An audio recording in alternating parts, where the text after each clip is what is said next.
Hello and welcome. My name is Gretchen and this is Cover Art, a series in which I discuss video games I'm currently playing while doing my makeup inspired by said video games. If you're interested, I'll leave all the tools and makeup that I'm using in the description below. Otherwise, I'll hop right into it. Get this thing on. Okay, so today we're going to be talking about Loop Hero.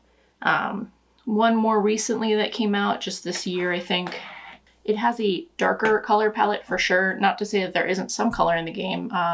The title screen itself is actually pretty colorful, but for the most part, we're going to be doing a smoky eye with like just a darker palette overall.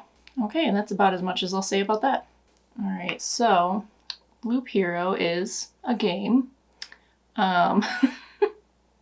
Loop Hero is a rogue-like RPG developed by Devolver Digital and published by 4 Quarters. A couple of their games that Devolver has done include Hotline Miami, Enter the Gungeon, and, surprisingly enough, Hot to Full Boyfriend. There is a podcast called The Besties that I really enjoy. They gave it the elevator pitch of it's a game where you play as the DM, which I think is pretty accurate. It's really interesting in that way. So basically, you are in a world that has been completely devoured by a lich. Even memories have been consumed. Like, it's a total black void of a setting. You play a character named, well, I guess he doesn't really have a name. They just refer to him as Hero. But you play a character who is referred to as Hero. For whatever reason, Hero is able to just kind of remember things vaguely. He doesn't get absorbed by this void the same way that everything else does. And he even is able to go out on an adventure and find like a refugee camp of other survivors who can't really go out the same way he can and explore the world, or what's left of it, which is basically nothing. So it's up to you being able to go out and explore to try and rebuild the lost world. So that's the basic premise of this game. Rebuilding a world that has been devoured by a lich. Okay, so moving on to gameplay now. I mean, it's a loop. No, but basically you're always going to start at your home base. You kind of have like a campfire, like campsite set up. You're always going to start there, and when you say, hey, I want to go out and explore the world, you will be given options as to what kind of class you want to be, what kind of like fighter. I think there's like fighter, rogue, necromancer. You will unlock them as you go, which is pretty cool. So you're not always just playing the same kind of hero. You also get to determine a deck of cards that you're taking out into the world with you. So basically these cards are going to appear as you defeat monsters. You'll collect them up and you'll be able to play them on your loop, so on different tiles of the loop. These cards can do things like increase your health, change what kind of monsters spawn, change what kind of resources you can gather, and just overall improve your quality of life, or honestly make it detrimental as you're going through the loop. The loop itself is just going to be randomly generated, so you're going to get something a little bit different every time. It's up to you to use your cards and lay them down in order to develop or progress this loop that you're on and unlock new things as you go through it. And like I said earlier, there are resources that you can gather. You're going to be able to take a certain amount of these resources back with you to your camp once you're done with your loop. And these can be used to create new buildings. Overall, it'll help you improve your campsite and just improve your quality of life when you go back in to do these new loops. Ultimately, your goal when you go into a loop could be a couple of different things. You might just go to resource mine if you have a particular building you want to create and you need more of a specific material like wood or salvaged metal or something like that. You could just go and grab that and then leave whenever you feel like.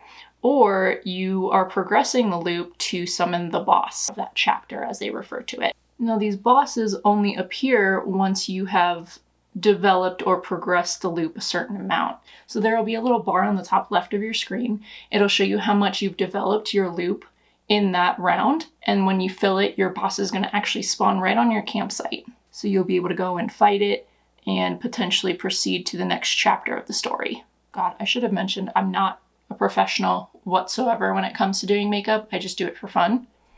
So if it looks like a mess, it's 'cause it is. Probably. All right, so your hero is able to return to your campsite a couple of different ways, either by dying a horrible death or by willingly retreating. If you retreat willingly, then you are going to be able to go back with more of the resources you've collected. If you die, though, you're going to be penalized by having to take back fewer things. I mean, obviously, if you die out there, you're not going to be rewarded as well. One nice thing is you can really retreat whenever you want. Depending on how far you've progressed the loop, you might still lose some stuff, but ultimately you're going to get back a majority of what you actually gathered. I would say I'm probably 50-50 on dying and returning willingly. You know, we all do it. We all overestimate our own abilities and where we're at and think, no, I could probably survive one more battle. Really, you probably can't. I should also mention that the game is really more of an old styled 64-bit kind of setup, like a top-down view, which I think is pretty neat. It certainly loads and progresses pretty quickly because it's not like some kind of powerhouse. I think overall the game is pretty fun. One issue I have with it is just how repetitive it is. And I mean, that's in the nature of the game. You're playing a loop. It can get a little tiring after a while. Luckily, it's pretty chill though. I would say you could have it on just kind of while doing something else. But at the same time, it is not an idle game by any means. You stop paying attention to what you're doing, you're absolutely gonna beef it. So while I say it's chill, you definitely shouldn't underestimate its ability to knock you on your ass. Ooh, this eyeliner is a struggle today. Okay, I think I've got my life right with that, mostly.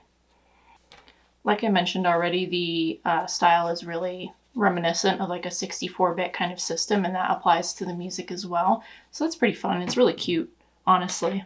The dialogue itself makes me kind of chuckle, gives me a little chortle every now and then. It's nothing terribly impressive as far as like game dialogue goes, but I think it's fine. It's not like the best, but it's okay. I think it's safe to say, and you can say this for a lot of games, the story definitely gets better as you go and as you play. But overall, I wouldn't say that this is like a story-heavy game. I didn't find it to be, at least. I thought it was just alright. Like, if you're interested in story-heavy RPGs, this probably isn't going to do it for you, in my opinion, being someone that does like story-heavy RPGs. Now, again, not to say that it's bad, it's just, for the most part, majority of the time, you're just running around a loop. Like, that's all you're doing. You're running around fighting monsters, getting stuff, bringing it back to camp, making camp better, repeat. Every now and then you'll have dialogue with other characters and with monsters, but it's all overall short-lived, and it's not like anything fantastic either. Clean up my mess.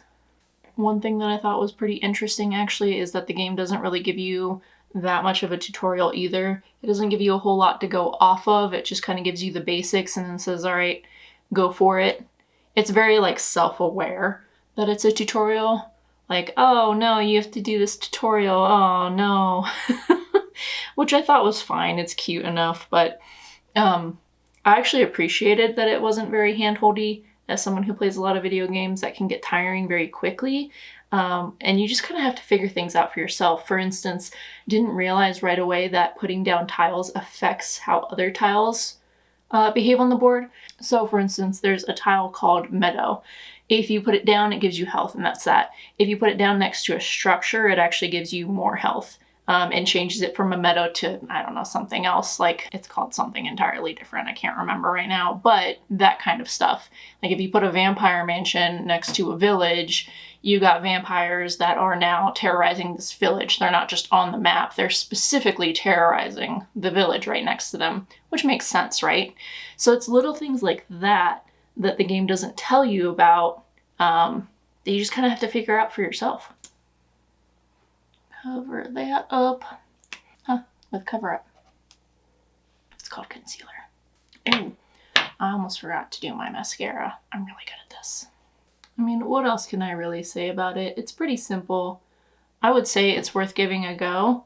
If you're interested in having something a little low-key, just kind of keep you amused briefly. It really is addicting, honestly, though. Like I said, it's repetitive, so it can get a little boring and stale, but overall, I had a fun time with it. All right, I'm not going to try and talk and do this lipstick at the same time. I don't think you can blame me for that, really.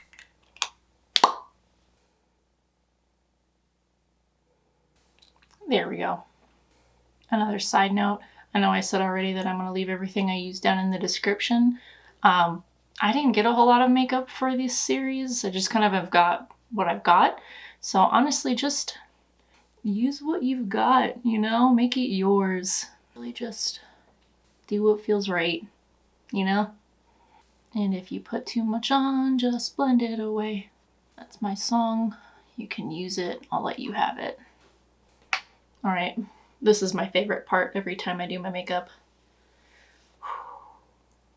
Look at that anime hair. Isn't that amazing? All it took was holding my bangs back for like 15 minutes.